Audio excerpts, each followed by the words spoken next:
على محمد وعلى آل محمد كما صليت على إبراهيم وعلى آل إبراهيم إنك حميد مجيد. اللهم بارك على محمد وعلى آل محمد كما باركت على إبراهيم وعلى آل إبراهيم إنك حميد مجيد. கண்ணியத்திற்குரிய நறுமை இஸ்லாமிய சகோதரர்களே, எல்லாம் வல்ல அல்லாஹ்வின் மாபெரும் கிருபையினால் அவனுடைய சத்திய மார்க்கத்தை அதன் தூய்மையான வடிவில் தெரிந்து கொள்வதற்காக வேண்டி, அதன்பால் நல்லமல்கள் புரிவதற்காக வேண்டி இந்த ரமலானுடைய மாதத்திலே நாம் எல்லாம் இங்கே திரளாக ஒன்று குழும்பிருக்கின்றோம். அல்ஹம்துலில்லாஹ். கண்ணியத்திற்குரிய சகோதரர்களே, இந்த ரமலானுடைய மாதத்திலே தொடர் பயான் நிகழ்ச்சியாக சஹாபாக்களுடைய தியாக வரலாறு என்கின்ற தலைப்பின் கீழ் ஒவ்வொரு சஹாபாக்களுடைய வாழ்க்கை வரலாறுகளை பற்றி நாம் கண்டு வருகிறோம். இந்த நாள், இன்றைய தினம் அபூபக்கர் சித்தீக் ரலியல்லாஹு தஆலா அவர்களுடைய வாழ்க்கை வரலாறை பற்றி நாம் பார்க்க இருக்கின்றோம். சகோதரர்களே, கண்ணியத்திற்குரிய சகோதரர்களே, ஆரம்ப காலகட்டத்திலே இஸ்லாமிய மார்க்கத்தை நபி ஸல்லல்லாஹு அலைஹி வஸல்லம் அவர்கள் பிரச்சாரம் செய்யக்கூடிய அந்த தருணத்திலே கடுமையான பிரச்சனைகள் குறைசி குஃபார்கள் கொடுத்த அந்த தருணத்திலே பக்கபலமாக நபி ஸல்லல்லாஹு அலைஹி வஸல்லம் அவர்களுக்கு இருந்து உறுதுணையாக இருந்து அல்லாஹ்வுடைய தூதருக்கு ஒரு பாதுகாப்பு அரணை ஏற்படுத்தியவர்கள் இந்த சஹாபா பெருமக்கள். அதிலும் குறிப்பாக அபூபக்கர் அவர்களை பொறுத்தவரையில நபி ஸல்லல்லாஹு அலைஹி வஸல்லம் அவருடைய உற்ற தோழராக திகழ்ந்தார்கள். அல்லாஹ்வுடைய தூதர் எந்த நேரத்திலும் அபூபக்கர் சித்தீக் ரலியல்லாஹு அவர்களை விட்டு கொடுக்காத ஒரு நிலையிலேயே வாழ்ந்தார்கள். சகோதரர்களே, அபூபக்கர் சித்தீக் ரலியல்லாஹு அவர்களை பொறுத்தவரையிலே அபூபக்கர் என்கின்ற பெயர் அவருடைய உண்மையான பெயர் கிடையாது. அப்துல்லா என்பதுதான் அபூபக்கர் ரலியல்லாஹு தஆலா அவருடைய உண்மையான பெயர்.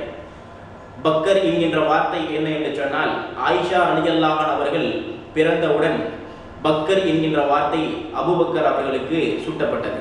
பக்கர் என்று சொன்னால் கன்னிப்பெண் என்பதாக அர்த்தம். அதுதான் அபூபக்கர், கன்னிப்பெண்ணுடைய தந்தை என்று கூறப்பட்டது. பிறகு காலப்போக்கில் அப்துல்லா என்கின்ற பெயர் மறைந்து போய் அபூபக்கர் அலி என்று கூறப்பட்டது. சகோதரர்களே, இந்த அபூபக்கர் ரலியல்லாஹு தஆலா அவர்களுக்கு 3 மனைவிமார்கள். இந்த 3 மனைவிமார்களில் ஒரு மனைவி இஸ்லாமிய மார்க்கத்தை நபி ஸல்லல்லாஹு அலைஹி வஸல்லம் அவர்களுக்கு தூதுவத்துவம் வருவதற்கு முன்னாலே மரணித்து விட்டார்கள், வஃபாத் ஆகிவிட்டார்கள். ஆரம்ப காலகட்டத்திலே இந்த அபூபக்கர் சித்தீக் ரலியல்லாஹு அவர்கள் அல்லாஹ்வுடைய தூதருடைய நெருங்கிய ஒரு தோழராக திகழ்ந்தார்கள். சின்ன வயதிலும் அவர்கள் தெரு வீதிகளிலே ஒன்றாக விளையாடக்கூடியவர்களாகவும் அபூபக்கர் சித்தீக் ரலியல்லாஹு அவர்கள் அல்லாஹ்வுடைய தூதரோடு இருந்தார்கள். சகோதரர்களே, அல்லாஹ் ரப்பல் ஆலமீன் திருமறை வசனத்திலே அலம் தர கைஃப ஃபஅல ரப்புக பி அஸ்ஹாபில் ஃபீல் என்பதாக இந்த அபாபில் சம்பவத்தை ஞாபகப்படுத்துகிறார். இந்த அபாபில் சம்பவம் நடந்து 50 ஆண்டுகளுக்கு கழித்து இந்த அபூபக்கர் சித்தீக் ரலியல்லாஹு அவர்கள் அந்த மக்கா நகரத்திலே பிறக்கின்றார்கள். நபி ஸல்லல்லாஹு அலைஹி வஸல்லம் அவர்களை அல்லாஹ் ரப்பல் ஆலமீன் இறை தூதராக பிரகடனம் செய்த உடனேயே ஹீரா குகையிலே நபி ஸல்லல்லாஹு அலைஹி வஸல்லம் அவர்கள் ஜிப்ரீல் அலைஹிஸ்ஸலாத்து வஸலாம் அவர்களை சந்தித்து அல்லாஹ்வுடைய வேதத்தை ஜிப்ரீல் அலைஹிஸ்ஸலாத்து வஸலாம் அல்லாஹ்வுடைய தூதருக்கு ஓதி காண்பித்த உடனேயே நபி ஸல்லல்லாஹு அலைஹி வஸல்லம் அவர்கள் பதற்றப்பட்டவர்களாக கதீஜா ரலியல்லாஹு தஆலா அவர்களை நோக்கி வீடை நோக்கி செல்கிறார்கள். கதீஜா ரலியல்லாஹு அவர்கள் அல்லாஹ்வுடைய தூதரை பார்த்த உடனேயே என்ன ஆயிற்று என்று கேட்கிறார்கள். நபி ஸல்லல்லாஹு அலைஹி வஸல்லம் அவர்கள் சொன்னார்கள், என்னை போற்றுங்கள் என்று சொன்ன உடனேயே கதீஜா ரலியல்லாஹு அவர்கள் போர்வைகளை நபி ஸல்லல்லாஹு அலைஹி வஸல்லம் மேனிலே போர்த்தி கொள்ளக்கூடியவர்களாகவே அதிகமாக இருந்தார்கள். இப்படி நபி ஸல்லல்லாஹு அலைஹி வஸல்லம் அவர்கள் அல்லாஹ்வுடைய தூதுவத்துவத்தை உண்மைப்படுத்தி கதீஜா ரலியல்லாஹு இடத்திலே சொன்ன உடனேயே கதீஜா ரலியல்லாஹு அவர்கள் இஸ்லாமிய மார்க்கத்தை உடனே ஏற்றார்கள். சகோதரர்களே, எடுத்த எடுப்பிலேயே இஸ்லாத்தை ஏற்ற அடுத்த ஒரு நபர் யார் என்று சொன்னால் அவர்தான் அபூபக்கர் சித்தீக் ரலியல்லாஹு அவர்கள். ஆரம்ப காலகட்டத்திலே நபி ஸல்லல்லாஹு அலைஹி வஸல்லம் அவர்கள் அல்லாஹ் என்னை இறை தூதராக தேர்வு செய்து விட்டான், நான் தான் அல்லாஹ்வுடைய தூதர் என்று அல்லாஹ்வுடைய தூதர் பகிரங்கமான முறையிலே அந்த மக்களிடத்தில் பிரச்சாரம் செய்யக்கூடிய தருணத்திலே குறைசி குஃபார்கள் எல்லாம் ஒன்று சேர்ந்து கொண்டு இந்த முஹம்மதுக்கு என்ன ஆயிற்று, இவர் என்ன குழப்பி கொண்டிருக்கிறார் என்றெல்லாம் முஹம்மது ஸல்லல்லாஹு அலைஹி வஸல்லம் அவர்களை கேலி கிண்டல் செய்து கொண்டிருந்தார்கள். அபூபக்கர் சித்தீக் ரலியல்லாஹு அவர்கள் அப்படி அந்த சந்தர்ப்பத்திலே ஊரிலே கிடையாது. அபூபக்கர் சித்தீக் ரலியல்லாஹு அவர்கள் வெளியூருக்கு சென்று பின்பு ஊரை நோக்கி மக்காவை நோக்கி வருகை தருகிறார்கள். வருகை தந்த உடனேயே உத்துபா, சைபா, அபூஜஹில் போன்றவர்கள் எல்லாம் சேர்ந்து அபூபக்கர் சித்தீக் ரலியல்லாஹு அவர்களை போய் சந்திக்கின்றார்கள். முதலிலே அபூபக்கர் அவர்களை பற்றி ஒரு விஷயத்தை நாம் தெரிந்து கொள்ள வேண்டும். மக்காவிலே அபூபக்கர் சித்தீக் ரலியல்லாஹு அவர்களுக்கு ஒரு தனி சிறப்பே உண்டு. ஏதாவது ஒரு பிரச்சனை என்றால், ஊரிலே ஏதாவது தகராறு என்றால் எந்த குடும்பத்தில் ஏதாவது ஒரு பிரச்சனை என்றால் அதை தீர்த்து வைக்கக்கூடிய ஒரு நிலையிலே, ஒரு பொறுப்பிலே அபூபக்கர் சித்தீக் ரலியல்லாஹு அன்ஹு அவர்கள் திகழ்ந்தார்கள் சகோதரர்களே. அப்படிப்பட்ட தருணத்தில் தான் நபி ஸல்லல்லாஹு அலைஹி வஸல்லம் அவர்கள் தன்னை தூதர் என்று பிரகடனம் செய்த உடனேயே இந்த அபூஜஹில், உத்துபா, ஸைபா எல்லாம் அபூபக்கருடைய வருகைக்காக வேண்டி காத்து கொண்டிருந்தார்கள். அபூபக்கர் ரலியல்லாஹு அன்ஹு அவர்களும் வந்தார்கள். வந்தவுடனே அவருடைய வீட்டிற்கு இந்த உத்துபா, ஸைபா, அபூஜஹல் எல்லாம் சென்று, அபூபக்கர் அவர்களே, இதோ உங்களுடைய தோழர் முகமது அவர்கள் பைத்தியம் பிடித்தது போன்று ஏதோ வார்த்தைகளை கொண்டு உலர்கிறார், அவர்தான் இறைவனுடைய தூதர் என்று கூறுகிறார், இதையெல்லாம் எங்களால் ஏற்றுக்கொள்ள முடியவில்லை. ஆதலால் நீங்கள் உங்களுடைய தோழரை சந்தித்து அவரிடத்தில் என்ன ஆயிற்று என்று கேளுங்கள் என்பதாக அபூஜஹல் கூறுகிறார். உடனே அபூபக்கர் சித்தீக் ரலியல்லாஹு அன்ஹு அவர்கள் நபி ஸல்லல்லாஹு அலைஹி வஸல்லம் அவர்களை போய் சந்திப்பதற்காக வேண்டி செல்கிறார். செல்லக்கூடிய தருணத்திலே அல்லாஹ்வுடைய தூதரை நோக்கி சென்ற அபூபக்கர் சித்தீக் ரலியல்லாஹு அன்ஹு அவர்கள் அல்லாஹ்வுடைய தூதரை பார்க்கிறார்கள். அல்லாஹ்வுடைய தூதரிடத்திலே கேட்கிறார்கள், முஹம்மது ஸல்லல்லாஹு அலைஹி வஸல்லம் அவர்களே, முஹம்மது அவர்களே, நான் கேள்விப்பட்ட விஷயமெல்லாம் உண்மையா? இது போன்று இவர்கள் கூறுகிறார்களே, இது என்ன ஆயிற்று என்று வினாவக்கூடிய தருணத்திலே நபி ஸல்லல்லாஹு அலைஹி வஸல்லம் அவர்கள் கூறுகிறார்கள், ஆம், அல்லாஹ் ரப்பல் ஆலமீன் என்னை தூதராக தேர்வு செய்து விட்டான். நான் தான் அல்லாஹ்வுடைய தூதர். அஷ்ஹது அல்லா இலாஹ இல்லல்லாஹ் அஷ்ஹது அன்ன முஹம்மது ரசூலுல்லாஹ் என்று நபி ஸல்லல்லாஹு அலைஹி வஸல்லம் அவர்கள் அந்த தூதுத்துவத்தை உண்மைப்படுத்திய உடனேயே எடுத்த எடுப்பில் இஸ்லாமிய மார்க்கத்தை அந்த நேரத்திலே அபூபக்கர் சித்தீக் ரலியல்லாஹு அன்ஹு அவர்கள் ஏற்றுக்கொள்கிறார்கள். அந்த அளவுக்கு உடனே நபி ஸல்லல்லாஹு அலைஹி வஸல்லம் அவர்களை பார்த்த மாத்திரத்திலே இஸ்லாமிய மார்க்கத்தை அபூபக்கர் சித்தீக் ரலியல்லாஹு அன்ஹு அவர்கள் ஏற்றவுடன் பிறகு அந்த இடத்திலே இஸ்லாமியனாக, ஒரு முஸ்லீமாக அபூபக்கர் சித்தீக் ரலியல்லாஹு அன்ஹு அவர்கள் தன்னுடைய வாழ்க்கையை நடைமுறைப்படுத்த ஆரம்பமாகி விடுகிறார்கள். சகோதரர்களே, ஆரம்ப காலகட்டத்தில் இஸ்லாமிய மார்க்கத்தை வெளிப்படையாக சொல்லாத ஒரு சூழல். வெளிப்படையாக சொன்னால் பிரச்சனை, வெளிப்படையாக சொன்னால் கடுமையான அந்த துன்பங்களுக்கு ஆளாக நேரிடும் என்கின்ற காரணத்தினால் நபி ஸல்லல்லாஹு அலைஹி வஸல்லம் அவர்கள் அர்கம் ரலியல்லாஹு அன்ஹுடைய வீட்டிலே தான் வைத்து இஸ்லாத்தை மக்களுக்கு மத்தியிலே பிரச்சாரம் செய்யக்கூடியவர்களாக இருந்தார்கள். அப்போது அமர் இப்னு அபஸா என்று சொல்லக்கூடிய ஒரு நபித்தோழர், இவர் பிறவிலேயே இயற்கையிலேயே இவர் அல்லாஹ் ஒருவன் தான் என்கின்ற ஒரு சித்தாந்தத்தை உடையவராக வாழக்கூடியவராக திகழ்ந்தவர். எப்பொழுது நபி ஸல்லல்லாஹு அலைஹி வஸல்லம் அவர்கள் அல்லாஹ்வுடைய தூதர் என்று தெரிந்தவுடனேயே இவர் என்ன செய்கிறார் என்று சொன்னால் மக்காவை நோக்கி வருகிறார். முஹம்மது நபி ஸல்லல்லாஹு அலைஹி வஸல்லம் அவர்களை சந்திக்கின்றார். சந்தித்த மாத்திரத்திலேயே இஸ்லாமிய மார்க்கத்தை ஏற்றுக்கொள்கிறார். ஏற்றுக்கொண்ட அந்த மறுதினத்திலேயே கேட்கிறார் அல்லாஹ்வுடைய தூதரிடத்திலே, இந்த அமர் இப்னு அபஸா, அல்லாஹ்வுடைய தூதரே, இப்பொழுதும் எத்துணை நபர்கள் இஸ்லாமிய மார்க்கத்தை ஏற்றிருக்கின்றார்கள் என்று கேட்ட மாத்திரத்திலே நபி ஸல்லல்லாஹு அலைஹி வஸல்லம் சொன்னார்கள், ஒரு சுதந்திரமானவரும் ஒரு அடிமையும் என்பதாக நபி ஸல்லல்லாஹு அலைஹி வஸல்லம் சொன்னார். உடனே இந்த அமர் பின் அபஸா கூறுகிறார், அந்த இருவர் யார், அவர்களுடைய பெயர் என்ன என்று விளக்கமாக கூறுங்கள் என்னிடத்திலே என்று கேட்கிறார். அப்பொழுது நபி ஸல்லல்லாஹு அலைஹி வஸல்லம் அவர்கள் சற்று தயக்கப்படுகிறார்கள். என்று சொன்னால் வெளிப்படையாக அவருடைய பெயரை சொல்ல போய் அவருக்கு பிரச்சனை இந்த குறைசி குஃபார்களால் ஏற்பட்டு விடுமோ என்று நபி ஸல்லல்லாஹு அலைஹி வஸல்லம் அவர்கள் பயந்து போய் அவரிடத்திலே ஒரு சத்தியத்தை வாங்கி கொண்டு, அல்லாஹ்வின் மீது சத்தியமாக நீங்கள் யாரிடத்திலும் சொல்லக்கூடாது, அந்த சுதந்திரமானவர் என்னுடைய தோழர் அபூபக்கர் சித்தீக் ரலியல்லாஹு அன்ஹு அவர்கள், அந்த அடிமை எனது பிலால் ரலியல்லாஹு அன்ஹு அவர்கள் என்று நபி ஸல்லல்லாஹு அலைஹி வஸல்லம் அவர்கள் கூறுகிறார்கள். சகோதரர்களே, இப்படி அபூபக்கர் சித்தீக் ரலியல்லாஹு அன்ஹுடைய வாழ்க்கை தொடர்ந்து கொண்டே இருக்கின்றது. எந்த அளவுக்கு இந்த அபூபக்கர் அவர்கள் இரக்க குணமுடையவர்களாக இருந்தார்கள் என்று சொன்னால், ஆரம்ப காலகட்டத்திலே அடிமையை கடுமையான முறையிலே வேதனை செய்யக்கூடியவர்களாக இருந்தார்கள் பொதுவாகவே அந்த குறைசி குஃபார்கள். அதிலும் குறிப்பாக யாரெல்லாம் இஸ்லாத்தை ஏற்றுக்கொண்டார்களோ அவர்களுக்கு கடுமையான இன்னல்களும் துன்பங்களும் துயரங்களும் கொடுப்பதற்கு அவர்கள் தயாரானார்கள். எப்பொழுது பிலால் ரலியல்லாஹு அன்ஹு அவர்கள் இஸ்லாத்தை ஏற்றார்கள் என்று தெரிந்த மாத்திரத்திலேயே சுடும் பாலைவன மண்ணிலே படுக்க வைத்து நெஞ்சில் மீது பாறாங்கல்லை ஏற்று வைத்து சித்திரவதை செய்ய தயாரானார்கள் அந்த குறைசி குஃபார்கள். அப்படிப்பட்ட தருணத்தில் தான் பிலால் ரலியல்லாஹு அன்ஹு அவர்களுக்கு வேதனைக்கு மேல் வேதனை, சோதனைக்கு மேல் சோதனை, கடுமையாக உச்சக்கட்ட ஒரு நிலையிலே இருக்கின்றார்கள் பிலால் ரலியல்லாஹு அன்ஹு அவர்கள். இந்த வேதனைகளை எல்லாம் அபூபக்கர் சித்தீக் ரலியல்லாஹு அன்ஹு அவர்கள் பார்த்து கொண்டே இருக்கிறார். ஒரு தருணத்திலே அபூபக்கர் சித்தீக் ரலியல்லாஹு அன்ஹு அவர்கள் இந்த பிலால் ரலியல்லாஹு அன்ஹுடைய எஜமானிடத்திலே போய், இந்த பிலாலை விடுதலை செய்வதற்கு எவ்வளவு உனக்கு தொகை வேண்டும் என்று கேட்கிறார். இந்த பிலாலை நீங்கள் விடுதலை செய்வதற்கு எவ்வளவு பணைய தொகை உங்களுக்கு வேண்டும் என்று கேட்கிறார். அவர் கூறுகிறார், இந்த பிலாலை விடுதலை செய்வதாக இருந்தால் 100 தினார் கொடுங்கள், இல்லை 1000 தினார் கொடுங்கள் என்பதாக அபூபக்கர் சித்தீக் ரலியல்லாஹு அன்ஹு இடத்திலே கேட்கிறார். உடனே 1000 தினாரை அந்த மனிதரிடத்திலே, அவருடைய எஜமானிடத்திலே கொடுத்துவிட்டு பிலால் ரலியல்லாஹு அன்ஹு அவர்களை அடிமைத்தனத்திலிருந்து விடுதலை செய்கிறார்கள் அபூபக்கர் சித்தீக் ரலியல்லாஹு அன்ஹு அவர்கள். உடனே பிலால் அலியுடைய எஜமானன் கூறுகிறார், அபூபக்கர் அவர்களே, இந்த பிலால் இருக்கிறான் அல்லவா, இந்த அடிமையை நான் வெறும் காய்ந்த பேரித்தம்பழக்கு கூட இவன் தகுதியானவன் கிடையாது. ஆனால் நீங்கள் 1000 தினார் கொடுத்து வாங்கியிருக்கின்றீர்களே என்பதாக அபூபக்கர் சித்திக் ரலியல்லாஹு அன்ஹு அவர்களை பார்த்து கேட்ட மாத்திரத்திலேயே அபூபக்கர் அவர்கள் சொன்னார்கள், நீ 1000 அல்ல 2000 தினார்கள் இந்த பிலாலுக்காக வேண்டி நீ கேட்டிருந்தாலும் நான் உனக்கு தந்திருப்பேன் என்று அபூபக்கர் சித்திக் ரலியல்லாஹு அன்ஹு அவர்கள் அந்த இடத்திலே குறிப்பிட்டு காமிக்கின்றார்கள். சகோதரர்களே, அந்த அளவுக்கு இரக்கு குணமுடையவர்களாக இந்த அபூபக்கர் சித்திக் ரலியல்லாஹு அன்ஹு அவர்கள் திகழ்ந்தார்கள். ஒரு தருணத்திலே அல்லாஹ் ரப்பல் ஆலமீன் இந்த பிரச்சாரத்தை, இந்த ஏகத்துவ கொள்கையை பகிரங்கப்படுத்தும்படி அல்லாஹ் ரப்பல் ஆலமீன் ஒரு வசனத்திலே இறக்குகிறான். 14வது அத்தியாயம் 94வது வசனம்.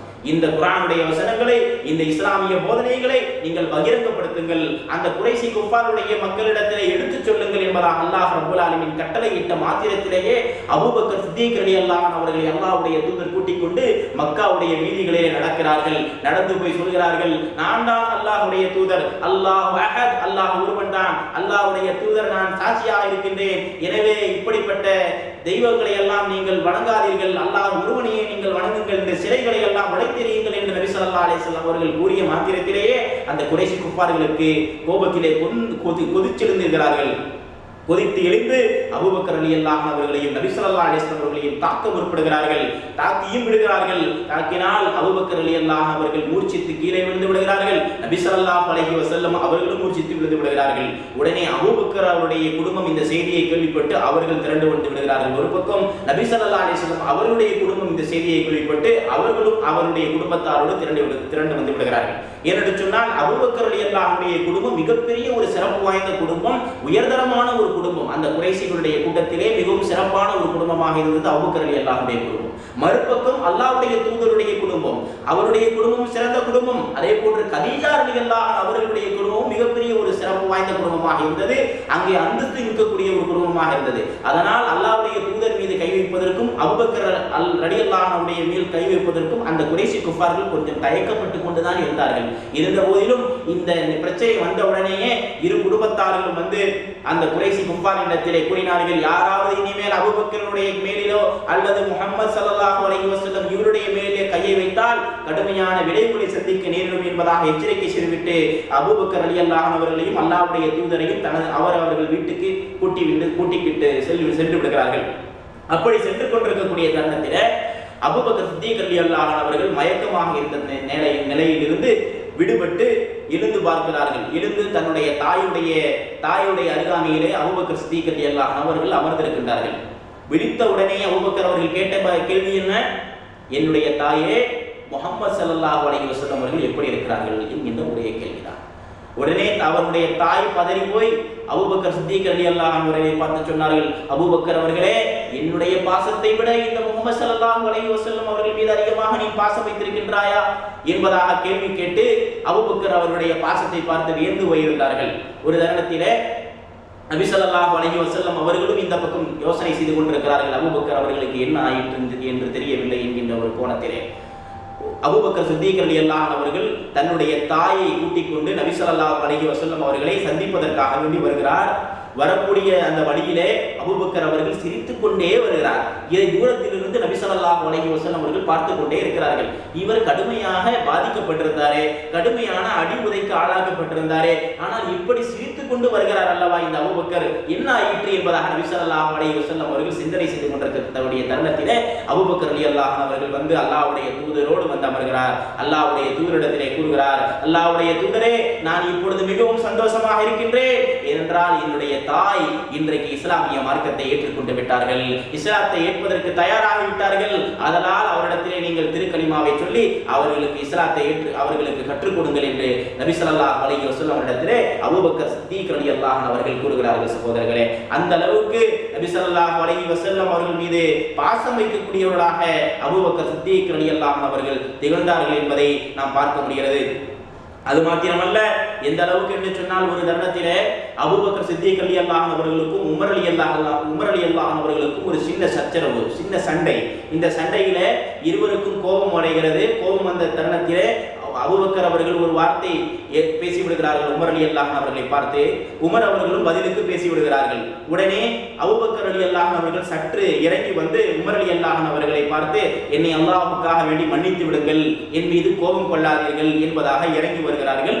ஆனால் உமர் ரலியல்லாஹு அன்ஹு அவர்கள் அபூபக்கர் அவர்களை மன்னிப்பதற்கு தயாராக இல்லை. உடனே உமர் ரலியல்லாஹு அன்ஹு அவர்கள் கூறுகிறார்கள், நான் உங்களை மன்னிக்கவே மாட்டேன் என்பதாக உமர் ரலியல்லாஹு அன்ஹு அவர்கள் பிடித்த பிடிவாதத்திலேயே இருந்து கொண்டிருக்கிறார் கோபமாக. உடனே அபூபக்கர் சித்திக் ரலியல்லாஹு அன்ஹு அவர்களுக்கு மனம் பொறுக்கவில்லை சகோதரர்களே. உடனே நபிகள் நாயகம் ஸல்லல்லாஹு அலைஹி வஸல்லம் அவர்களை நோக்கி ஓடி வருகிறார். அல்லாஹ்வுடைய தூதரை நோக்கி ஓடி வருகிறார் அபூபக்கர் சித்திக் ரலியல்லாஹு அன்ஹு அவர்கள் தன்னுடைய ஆடையை பிடித்து தூக்கியவராக. நபி ஸல்லல்லாஹு அலைஹி வஸல்லம் அவர்கள் அந்த பள்ளி வாயிலை அமர்ந்து இஸ்லாமிய மார்க்கத்தை சில மக்களுக்கு, சில சஹாபாக்களுக்கு எடுத்து பிரச்சாரம் செய்து கொண்டிருக்கிறார்கள். அபூபக்கர் அவர்கள் நடந்து வருகை தந்து கொண்டிருக்கிறார். அல்லாஹ்வுடைய தூதர் பார்த்து கொண்டிருக்கிறார்கள் அபூபக்கர் வரக்கூடிய அந்த தோரணையை. சஹாபாக்களிடத்திலே சொல்கிறார்கள், என்னுடைய தோழர் ஏதோ ஒரு நோக்கத்தோடு வருகிறார், இங்கே என்ன செய்தி என்று எனக்கு தெரியவில்லை என்பதாக நபி ஸல்லல்லாஹு அலைஹி வஸல்லம் அவர்கள் சொல்லிக் கொண்டிருக்கும் பொழுது அபூபக்கர் சித்திக் ரலியல்லாஹு அன்ஹு அவர்கள் அல்லாஹ்வுடைய தூதரோடு வந்து அமர்கிறார்கள்.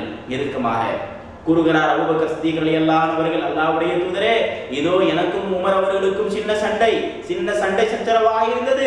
ஆனால் என் மீதுதான் தப்பு என்று நான் உணர்ந்து அவரிடத்திலே நான் மன்னிப்பு கேட்டேன். அவர் என்னை மன்னிக்க மாட்டேன் என்கிறார் அல்லாஹ்வுடைய தூதரே என்று சொன்ன உடனேயே நபி ஸல்லல்லாஹு அலைஹி வஸல்லம் அவர்கள் சற்று கோபமாக விடுகிறார்கள். உமர் ரலியல்லாஹு அன்ஹு அவர்கள் உணர்ந்து பார்க்கின்றார்கள், ஆஹா, எப்படி இருந்தாலும் நம் அபூபக்கர் அவர்கள் மன்னிப்பு கேட்ட பிறகும் நாம் அவரை மன்னித்திருக்க வேண்டும் அல்லவா? ஏனென்று சொன்னால் ஆரம்ப காலகட்டத்தில் இஸ்லாத்தை ஏற்ற மூத்த சகோதரர் அல்லவா, நபி ஸல்லல்லாஹு அலைஹி வஸல்லம் அவர்களுக்கு உற்ற தோழர் அல்லவா என்றெல்லாம் உமர் ரலியல்லாஹு அவர்கள் சிந்தித்து விட்டு அதே சபையை நோக்கி, நபி ஸல்லல்லாஹு அலைஹி வஸல்லம் அவர்கள் இருக்கக்கூடிய சபையை நோக்கி உமர் ரலியல்லாஹு அவர்களும் வருகை தருகிறார்கள். வந்தால் உமர் ரலியல்லாஹு அன்ஹு அவர்களை தூரத்தில் நபி ஸல்லல்லாஹு அலைஹி வஸல்லம் அவர்கள் பார்த்துவிட்டு அல்லாஹ்வுடைய தூதருடைய கண்ணெல்லாம் சிவந்து விடுகிறது. இதை பார்த்து அபூபக்கர் சித்திக் ரலியல்லாஹு அன்ஹு அவர்கள் அல்லாஹ்வுடைய தூதரை சமாதானம் செய்கிறார்கள். அல்லாஹ்வுடைய தூதரே, அவர் மீது எந்த ஒரு தப்பும் இல்லை, என் மீதுதான் எல்லா தப்பும் என்பதாக அபூபக்கர் சித்திக் ரலியல்லாஹு அன்ஹு அவர்கள் ஒப்புக்கொள்கின்றார்கள். அப்பொழுது உமர் ரலியல்லாஹு அன்ஹு இடத்தில் அல்லாஹ்வுடைய தூதர் பரிந்து பேசுகிறார்கள், உமரே, இவர் என்னுடைய தோழர், இவருக்கு எனக்காக வேண்டி இவரை நீங்கள் மன்னியுங்கள் என்பதாக நபி ஸல்லல்லாஹு அலைஹி வஸல்லம் அவர்கள் அபூபக்கர் சித்திக் ரலியல்லாஹு அன்ஹு அவர்களுக்காக வேண்டி உமர் ரலியல்லாஹு அன்ஹு இடத்திலே பரிந்து பேசக்கூடிய ஒரு நிலை எல்லாம் பார்க்கிறோம் சகோதரர்களே. அந்த அளவுக்கு பாசமுடையவர்களாக இருந்தார்கள். ஒரு சந்தர்ப்பத்திலே இப்ராஹிம் அலைஹிஸ்ஸலாத்து வஸலாம் அவர்களை பொறுத்தவரை அல்லாஹ் கூறுகிறார் அல்லவா, வத்தஹதில்லாஹி இப்ராஹிம கலீலா, அல்லாஹ் இந்த இப்ராஹிம் நபியை உற்ற நண்பராக ஆக்கி கொண்டான் என்றெல்லாம் கூறுகிறான் அல்லவா. அந்த அடிப்படையிலே நபி ஸல்லல்லாஹு அலைஹி வஸல்லம் அவருடைய உற்ற நண்பராக யார் திகழ்ந்தார்கள் என்று சொன்னால் அபூபக்கர் சித்திக் ரலியல்லாஹு அன்ஹு அவர்கள் திகழ்ந்தார்கள். அதே போன்று இஸ்லாமிய மார்க்கத்தை பிரச்சாரம் செய்ய முடியவில்லை. இங்கு போனாலும் அடி, உதை, பிரச்சனை, பிளவுகள் என்கின்ற அடிப்படையிலே கடுமையான சோதனைகளும் வேதனைகளும் நாளுக்கு நாள் அதிகரித்துக் கொண்டிருக்கக்கூடிய அந்த தருணத்திலே எப்படியாவது இஸ்லாத்தை ஏற்று பின்பற்ற வாழ்ந்த அத்தனை முஸ்லிம்களையாவது பாதுகாக்க வேண்டும் என்கிற அடிப்படையில் நபி ஸல்லல்லாஹு அலைஹி வஸல்லம் அவர்கள் அபிசீனியாவிற்கு ஒரு குழுவை ஹிஜ்ரத் செய்வதற்காகவே நபி ஸல்லல்லாஹு அலைஹி வஸல்லம் அவர்கள் அனுப்புகிறார்கள். அந்த குழுவிலே அபூபக்கர் சித்திக் ரலியல்லாஹு அன்ஹு அவர்களும் இடம்பெறுகிறார்கள். அபிசீனியாவிற்காக வேண்டி நபி ஸல்லல்லாஹு அலைஹி வஸல்லம் அவர்களை விட்டு அல்லாஹ்வுடைய தூதரை விட்டு அபூபக்கர் சித்திக் ரலியல்லாஹு அன்ஹு அவர்கள் பிரயாணம் செய்கிறார்கள். இருந்தாலும் அபூபக்கர் ரலியல்லாஹு அன்ஹு அவர்களுக்கு அல்லாஹ்வுடைய தூதரை விட்டு பிரிந்து செல்வதற்கு மனமே கிடையாது. ஆனால் அல்லாஹ்வுடைய தூதர் சொல்லிவிட்டார்கள் என்கின்ற ஒரே காரணத்திற்காக வேண்டி பிரிந்து செல்கிறார்கள். வழியிலே இப்னு துக்னா என்று சொல்லக்கூடிய ஒரு மனிதர் வழிமறைக்கின்றார். வழிமறைத்து அபூபக்கர் சித்திக் ரலியல்லாஹு அன்ஹு இடத்திலே கூறுகிறார், அபூபக்கரே, நீங்கள் ஏன் செல்கிறீர்கள்? இது உங்களுடைய நாடாயிற்றே, இது உங்களுடைய ஊராயிற்றே, நீங்கள் ஏன் இந்த நாட்டை விட்டு ஹிஜ்ரத் செய்ய வேண்டும்? வாருங்கள், நான் அந்த குறைஷி குல தலைவரிடத்திலே பேசுகிறேன், அவர் உங்களுக்காக வேண்டி நான் அவரிடத்திலே பரிந்துரை செய்கிறேன், நீங்கள் இந்த மக்காவிலேயே வாழ்க்கையை நடத்துங்கள், உங்களுக்கு நான் பொறுப்பாளியாக பொறுப்பேற்றுக் கொள்கிறேன் என்று இப்னு துக்னா என்கின்ற ஒரு மனிதர் பொறுப்பேற்கின்றார். பிறகு மக்காவிற்கு திரும்பி வருகிறார்கள் நபி அபூபக்கர் சித்திக் ரலியல்லாஹு அன்ஹு அவர்கள். வந்தவுடனேயே அந்த குறைஷி குஃபார்களிடத்திலே இப்னு துக்னா சொல்கிறார், இதோ இந்த அபூபக்கருக்கு நான் பொறுப்பாளி, இவரை நீங்கள் இந்த மக்காவிலே பாதுகாப்புடன் வைத்துக் கொள்ளுங்கள், இவருக்கு எந்த ஒரு தொந்தரவும் செய்யாதீர்கள், இவர் இந்த மக்காவிலே வாழ்வார் என்று சொன்ன உடனேயே அபூ ஜஹல் கூறுகிறான், அப்படியானால் ஒரே ஒரு விதிமுறை, இந்த அபூபக்கர் அவர் இந்த மக்காவில் இருக்கக்கூடிய காலகட்டத்தில் அவருடைய வீட்டிலே இருந்து சப்தமிட்டு திருமறை வசனத்தை ஓதுகிறார். இந்த திருமறை வசனத்தை அவர் சப்தமிட்டு ஓதக்கூடாது, ஓதாமல் இருப்பார் என்று சொல்லி எங்களுக்கு நீங்கள் எழுதி கொடுங்கள் என்பதாக இப்னு துக்னாவிடத்திலே ஒரு விதிமுறையை வைக்கின்றான். உடனே அந்த வேண்டுகோளுக்கு நாங்கள் இப்னு துக்னா அவர்களும் எழுதி கொடுக்கிறார்கள் என்கின்ற வரலாற்று சம்பவங்களை நாம் பார்க்கிறோம். பிறகு அல்லாஹ்வுடைய நாட்டப்படி அல்லாஹ்வுடைய தூதர் ஸல்லல்லாஹு அலைஹி வஸல்லம் அவர்கள் மக்காவிலிருந்து மதீனாவிற்கு ஹிஜ்ரத் செய்வதற்கு தயாராகிறார்கள். அப்படிப்பட்ட ஒரு தருணத்திலே நபி ஸல்லல்லாஹு அலைஹி வஸல்லம் அவர்களோடு தானும் சேர்ந்து செல்ல வேண்டும் என்கின்ற ஒரு ஆசையோடு அபூபக்கர் சித்திக் ரலியல்லாஹு அன்ஹு அவர்கள் இருக்கிறார்கள். அல்லாஹ்வுடைய தூதரை சந்தித்து கேட்கிறார்கள், அல்லாஹ்வுடைய தூதரே, நான் உங்களோடு வரட்டுமா, நான் உங்களோடு இந்த ஹிஜ்ரத் செய்யறதுக்கு நான் வரட்டுமா என்பதாக அபூபக்கர் அவர்கள் கேட்டவுடனே நபி ஸல்லல்லாஹு அலைஹி வஸல்லம் அவர்கள் அல்லாஹ்வுடைய அனுமதிக்காக வேண்டி காத்திருந்து பிறகு அல்லாஹ் ரப்பல் ஆலமீன் அனுமதியை இறக்குகிறான். 9வது அத்தியாயம் 40வது வசனம், நீங்கள் மக்காவிலிருந்து மதீனாவிற்கு ஹிஜ்ரத் செய்யுங்கள் என்று சொன்ன உடனேயே அபூபக்கர் சித்திக் ரலியல்லாஹு அன்ஹு அவர்களோடு மக்காவிலிருந்து மதீனாவிற்கு ஹிஜ்ரத் செய்வதற்காக வேண்டி நபி ஸல்லல்லாஹு அலைஹி வஸல்லம் அவர்கள் தயாராகிறார்கள். அதற்காக வேண்டி அல்லாஹ்வுடைய தூதர் அபூபக்கர் ரலியல்லாஹு அன்ஹு இடத்திலே சொல்கிறார்கள், அபூபக்கரே, நாம் ஹிஜ்ரத் செய்வதற்காக வேண்டி ஒட்டகங்களை தயார் செய்யுங்கள் என்று சொன்ன உடனே அபூபக்கர் ரலியல்லாஹு அன்ஹு அவர்கள் 2 ஒட்டகங்களை தயார் செய்கிறார்கள். நபி ஸல்லல்லாஹு அலைஹி வஸல்லம் அவர்களுக்கு ஒன்று, தனக்கு ஒன்று என்று 2 ஒட்டகங்களை தயார் செய்து அதற்கு உணவளித்து நல்ல குளுக்க வைத்து சிறந்த ஒரு பயிற்சியை கொடுத்து ஒட்டகத்தை தயார் செய்து வைக்கின்றார்கள். தயார் செய்து வைத்த ஒட்டகத்தை நபி ஸல்லல்லாஹு அலைஹி வஸல்லம் அவருடைய கண் முன்னால் கொண்டு வந்து நிறுத்தி, அல்லாஹ்வுடைய தூதரே, இதோ இந்த 2 ஒட்டகங்கள் ஹிஜ்ரத்திற்காக வேண்டி நான் தயார் செய்து வைத்திருக்கின்றேன், இது உங்களுக்கு எது விருப்பமானதாக இருக்கிறதோ அதை நீங்கள் தேர்வு செய்து கொள்ளுங்கள் என்று கூறுகிறார். நபி ஸல்லல்லாஹு அலைஹி வஸல்லம் அவர்களும் ஒரு ஒட்டகத்தை தேர்வு செய்து கொள்கிறார்கள். தேர்வு செய்து முடித்த உடனே இப்படி ஒரு பக்கம் அபூபக்கர் ரலியல்லாஹு அன்ஹு அவர்களும் நபி ஸல்லல்லாஹு அலைஹி வஸல்லம் அவர்களும் ஹிஜ்ரத் செய்வதற்காக வேண்டி தயாராக இருக்கக்கூடிய இந்த தருணத்திலே குறைஷி குஃபார்கள் எல்லாம் சேர்ந்து ஒரு முடிவெடுத்து விடுகிறார்கள், இந்த முஹம்மதையும் இந்த அபூபக்கர் சித்திக் ரலியல்லாஹு அன்ஹு அவர்களையும் கொலை செய்து ஆகிவிட வேண்டும், இவர்களை கொலை செய்து விட வேண்டும், இவர்களை வளரவிடக்கூடாது என்கிற ஒரு முடிவுக்கு குறைஷி குஃபார்கள் எல்லாம் வந்து விடுகிறார்கள். அதனால் என்ன செய்கிறார்கள், ஒவ்வொரு குலத்திலிருந்தும் ஒவ்வொரு நபர் முன்வர வேண்டும். குறைஷி குலத்திலே பல குலங்கள் இருக்கின்றன. அவருடைய குலத்திலே ஒவ்வொரு குலத்திலிருந்தும் ஒவ்வொரு நபர்கள் வந்து அவர்கள் ஒரு குழுவாக இருந்து இந்த அபூபக்கர் அவர்களையும் முஹம்மது அவர்களையும் கொலை செய்ய ஆக வேண்டும் என்கின்ற ஒரு முடிவுக்கு வருகிறார்கள். ஒரு குழுவையும் ஏற்படுத்துகிறார்கள். அந்த குழுவிடத்திலே அபூ ஜஹல் கூறுகிறான், யார் அபூபக்கரையோ அல்லது முஹம்மது அவர்களுடைய தலையை கொண்டு வருகிறாரோ அவர்களுக்கு 100 ஒட்டகத்தை நான் பரிசாக அளிக்கின்றேன் என்று கூறுகிறார். உடனே எப்படியாவது 100 ஒட்டகத்தை பரிசை பெற்றுவிட வேண்டும் என்கிற அடிப்படையில் தேடுதலுக்காக வேண்டி தயாராகிறார்கள். எங்கே இந்த முஹம்மது, எங்கே இந்த அபூபக்கர் என்று. இப்படி ஒரு பக்கம் இந்த குறைஷி கூட்டங்கள், இந்த குறைஷி குஃபார்கள் எல்லாம் ஒன்று சேர்ந்து கொண்டு சூழ்ச்சி செய்யக்கூடிய நிலை ஒரு பக்கம். மறுபக்கம் ஹிஜ்ரத்திற்காக வேண்டி தயாராகி கொண்டிருக்கிறார்கள் அபூபக்கரும் முஹம்மது ஸல்லல்லாஹு அலைஹி வஸல்லம் அவர்களும் அல்லாஹ்வுடைய தூதரும். அல்லாஹ்வுடைய தூதர் தௌர் குகையை நோக்கி பிரயாணம் செய்வதற்காக வேண்டி தயாராக இருக்கிறார்கள்.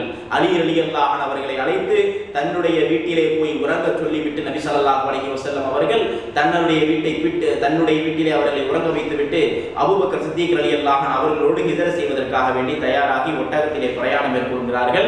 தௌர் குகையை நோக்கி நபி ஸல்லல்லாஹு அலைஹி வஸல்லம் அவர்கள் தௌர் குகையை நோக்கி நபி ஸல்லல்லாஹு அலைஹி வஸல்லம் அவர்கள் அடைந்த போது பின்னால் துரத்தி இந்த குறைஷி குஃபார்கள் வந்து விடுகிறார்கள். நபி ஸல்லல்லாஹு அலைஹி வஸல்லம் அவர்கள் தௌர் குகையிலே போய் தஞ்சம் புகுந்து விடுகிறார்கள்.